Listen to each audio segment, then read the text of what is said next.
뉴스 정면 승부 YTN 뉴스 FM.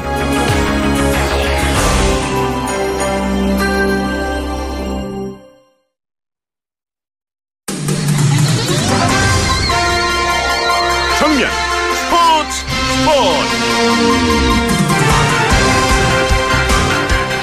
네, 정면 스포츠 정면 승부입니다. 오늘 하루 동안 스포츠계에 있었던 일 짚어보죠. 중앙일보 박린 기자와 함께합니다. 박 기자 안녕하세요. 네, 안녕하세요. 네, 오늘 새벽잠 설치셨겠어요? 그렇죠? 네, 저도 오늘 축구대표팀 경기를 보느라 좀 새벽잠을 설쳤고요. 그러니까요. 청취자분들 중에서도 좀 잠을 설친 분이 계실 것 같습니다. 그러실 텐데, 아이고, 아쉽게 이렇게 3대1로 졌어요. 그죠? 네, 맞습니다. 오늘 네. 폴란드와 평가전을 치렀는데요. 말씀하신 대로 2대3으로 아쉽게 졌고요. 폴란드가 세계 6위의 좀 강팀인데, 일단 우리나라가 전반 32분에 레반도프스키 선수에게 헤딩 선제골을 내줬고요. 전반 45분에 그로시츠키 선수에게 추가골을 내주면서 전반을 0대2로 마쳤습니다. 우리나라가 반격에 나서서 후반 41분에는 이창민 선수의 중거리 슛으로 만회골을 터뜨렸고요. 또 1분 뒤에 황희찬 선수가 동점골을 뽑아냈지만 후반 추가 시간에 중거리 슛을 얻어맞으면서 또 아쉽게 무릎을 꿇었습니다. 네, 아쉽게 무릎을 꿇었는데 세계 6위니까 그럴 수도 있다 치는데 우리 팀에서 좀 아쉬웠던 점들 어떤 게 있나요? 네, 우선 심태용 감독이 중앙 수비 3명을 세우는 3백, 수비적인 전술로 나섰는데요. 일단 헤딩골 실점 장면에서는 수비진의 공중볼 처리가 좀 아쉬웠고요. 네. 그리고 두 번째 실점 장면 같은 경우에는 폴란드의 스루 패스가 또 우리 중앙 수비 홍정호 선수의 다리 사이를 통과하면서 정말 자동문처럼 뻥 뚫린 이런 모습이 좀 아쉬움으로 남았습니다. 네. 고급진 같은 경우에는 손흥민 선수가 뒤늦게 살아나긴 했지만 또 초반에 고립되면서 좀 외로운 사투를 펼치기도 했습니다. 네. 지긴 했습니다만 손흥민 선수 기대해 우리가 해야 되는데 끝나고 나서 또 쓴소리를 좀 했다고요? 아, 네, 맞습니다. 정말 이 정도 준비로는 월드컵에서 창피당할 수도 있다. 또 이렇게 작정하고 쓴소리를 내뱉었고요. 네. 두 번째 실점 같은 경우에는 정말 그렇게 간단하게 골을 먹으면 안 된다. 또 이렇게 얘기를 하기도 했습니다. 월드컵까지 지금까지 한 70일 정도가 남아 있는데요. 일단 고질적인 수비 불안을 좀 해결해야 될 것 같고 또 우리 손흥민 선수의 활용법도 좀 더 찾아가야 될 것 같습니다. 예. 그러니까 우리가 어렵게 골을 넣고 쉽게 골 먹는 이런 거 하면 안 된다 그 얘기 아니겠습니까? 그렇죠? 네, 정확한 지적이신데요. 예. 그런 부분에 대해서도 좀 팬들이 아쉬워하고 있고요. 예. 정말 그런 부분을 좀 가다듬어서 좀 보완을 해야 될 것 같습니다. 네, 남은 기간 동안 잘 좀 보완했으면 좋겠다 이런 얘기인데 다른 나라를 또 평가전을 치렀어요. 결과가 어떤가요? 네, 우선 브라질은 원정에서 독일을 1대0으로 꺾었는데요. 사실 브라질이 2014년 월드컵 4강에서 독일에 1대7 참패를 당한 적이 있는데 그랬죠. 정말 4년 만에 안갚음을 했고요. 그리고 아르헨티나는 스페인에 1대6 대패를 당했는데요. 아르헨티나 공격수 메시 선수가 또 근육 피로 여파로 결장을 했는데 관중석에서 경기를 지켜보다가 정말 화가 났는지 경기 도중에 좀 자리를 뜨기도 했습니다. 예. 다른 얘기 좀 해보죠. 야구 선수, 프로야구, 미국 프로야구 류현진 선수 시범 경기 등판했었죠? 네, 오늘 LA 다저스 투수 류현진 선수가 LA 에인절스와의 경기에 선발 등판했고요. 5회 초까지 3실점 2자책점을 기록을 했습니다. 3루 더그아웃 부근에서 수도관이 파열되면서 정말 물난리가 갑자기 나면서 다저스가 4대3 콜드게임 승을 거뒀고요. 네. 또 류현진 선수는 승리 투수가 되면서 시범 경기에서 3승 1패, 평균 자책점 7.04를 기록을 했습니다. 네. 류현진 선수는 이번 시범 경기를 통해서 회전이 많은 커브 같은 여러 가지 변화구를 점검을 했고요. 올 시즌에는 5선발로 나설 예정이고 다음 달 3일에 애리조나전에서 첫 등판할 예정입니다. 네, 참 별스러운 일도 다 있네요. 그렇죠? 네. 예, 정현 선수 테니스의 희망. 지금도 여전히 승승장구하고 있다고요. 8강에 또 올랐어요? 아, 네, 맞습니다. 오늘 새벽에 남자 프로테니스 ATP 투어 마이애미 오픈 16강에서 포르투갈의 소자 선수를 2대0으로 완파를 했고요. 우리나라 시간으로 내일 새벽 4시에 세계 17위 미국의 이스너 선수와 또 맞대결을 펼칩니다.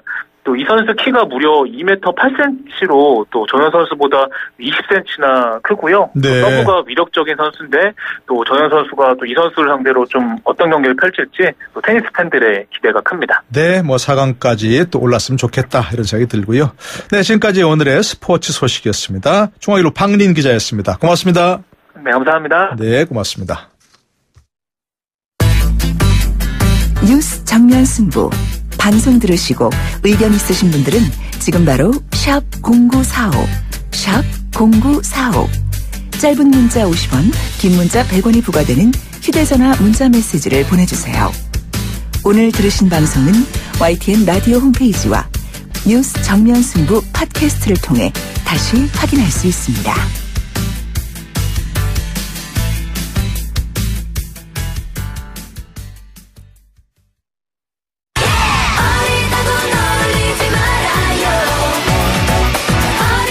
주간 아이돌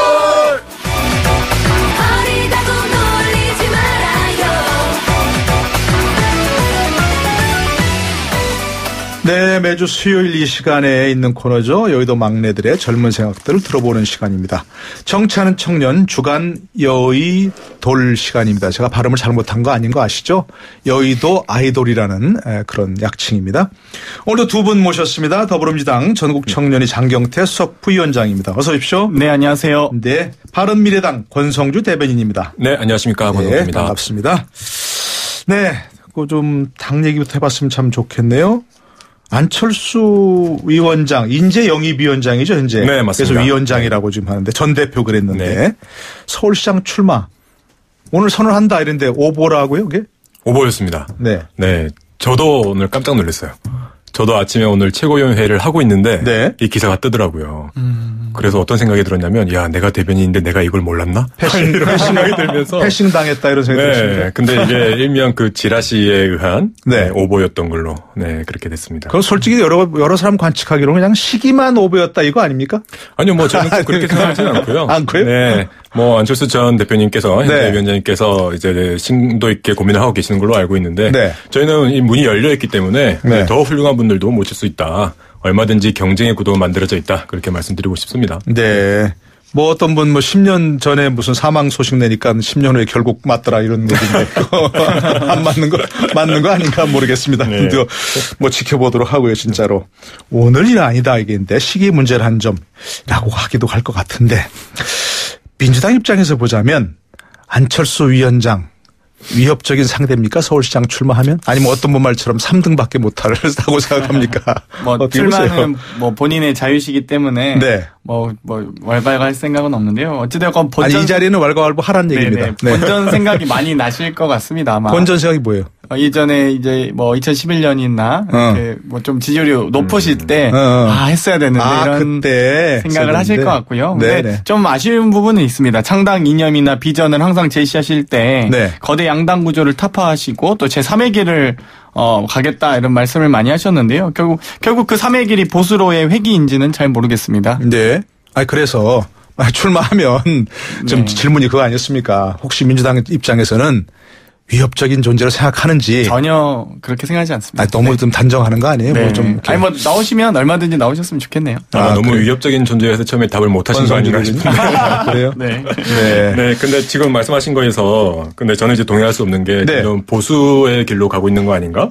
이제 그렇게 보고 싶으신 것 같아요. 그렇게 이제 네. 뭐 보수 색채가 좀 강해진 거 아니냐 그렇게들 흔히들 평가하던데 그건 아니란 그렇지는 말입니까? 않다고 생각합니다. 그렇지는 않고요. 안철수 전 대표님께서 가지고 있는 정치적인 스펙트럼이 상당히 넓습니다. 네. 그래서 중도에서 약간의 왼쪽, 중도에서 약간의 오른쪽까지 다 포괄할 수 있는 분이기 때문에 네. 이제 상대편에서 이거를 이제 보수다 이렇게 공격을 하면 공격받을 소진이 있겠죠. 네. 네, 하지만 그렇게 공격을 해야 되는 이유가 분명히 있다고 생각을 하고 네. 절대로 안철수 전 대표님은 지금 어떤 보수 쪽으로 회귀하고 있다. 네. 뭐 쪽으로 기울고 있다. 저는 그렇게 보지는 않습니다. 네. 안철수 위원장 생각은 그런 겁니까? 내가 출마하는 게 무서워서 그런다 이렇게 하는 겁니까? 네, 뭐 그만큼의 경쟁력이 충분히 있는 분이시고 당연히 네. 지난번 대선 때 이제 1등까지 한번 올라갔던 적도 있을 만큼 인기가 있으신 분이기 때문에 그럼에도 불구하고 아까 말씀드렸던 것처럼 저희 바른미래당은 열려 있고요. 그리고 실제로 40대 참신한 후보가 벌써 예비 후보 등록을 했습니다. 아 그래요? 어떤 분이? 본인 이제 선거 기간 뭐 예비 후보 등록하고 나서는 이름을 거론하면 안 되는 걸로 알고 있는데. 아 그렇습니까? 하여튼 있다고 치고 좋은 분이 있다. 나옵니다. 그런 말씀입니까? 민주당 이 얘기 좀 잠깐 뭐 또 해보면 어떻습니까? 민주당이 지금 경선룰이 확정된 겁니까? 네, 저희는 뭐 광역단체장과 기초단체장은 당원 %, 일반 국민 50%고요. 지방의원의 결선 투표 안 하기로 한 겁니까? 안 하는 분위기로 가고 있는 것 같습니다. 분위기가 아니라 확정이 안 된 겁니까 그러면? 지금 뭐 최종 결정까지는 안 난 거죠. 최종 결정은 안 났고 그래서 결선 투표를 도입하느냐 아니냐가 뭐 어떤 특정인에게 유리하냐 불리하냐 이렇던데 그거는 어떻습니까? 아무래도 결선 투표를 이제 3자 구도를 양자 구도로 만드는 투표이기 때문에 아무래도 조금 뭐 2, 3등의 합계가 1위 후보와의 격차가 좁혀지는 후보일수록 좀 더 위험하다고 볼 수 있겠죠. 네. 그래서 그 부분은 뭐 후보들 예비 후보들이 좀 반발하거나 그러지는 않습니까?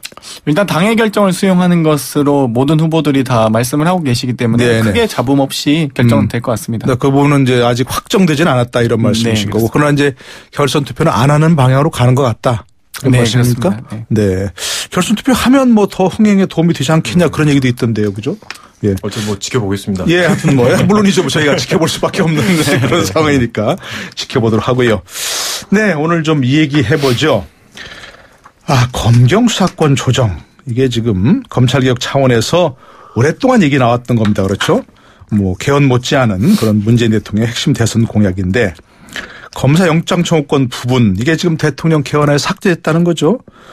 그런데 검경 수사권을 이제 본격적으로 추진하다 보면 검찰이든 경찰이든 좀 뭔가 분위기가 심상치 않다 이 얘기 나오고 있는데 어떻게 민주당 쪽에서는 어떻게 보고 계신가요? 그럼 일단 뭐 검찰이 가지고 있는 일반적 수사권을 경찰이 가져가고 검찰은 기소 및 공소유죄만 전념하도록 하는 건데요. 뭐 한마디로 표현하면 경찰은 수사, 검찰은 기소입니다. 원칙적으로 그렇게 한다는 얘기죠. 그렇습니다. 그런데 검찰 내부에서 당연히 부글부글 끓는 분위기가 있을 수 있습니다. 아무래도 본인들이 갖고 있는 기득권을 내려놓아야 되는 부분이기 때문에 뭐 이런 부분이 있을 수 있다고 보는데요.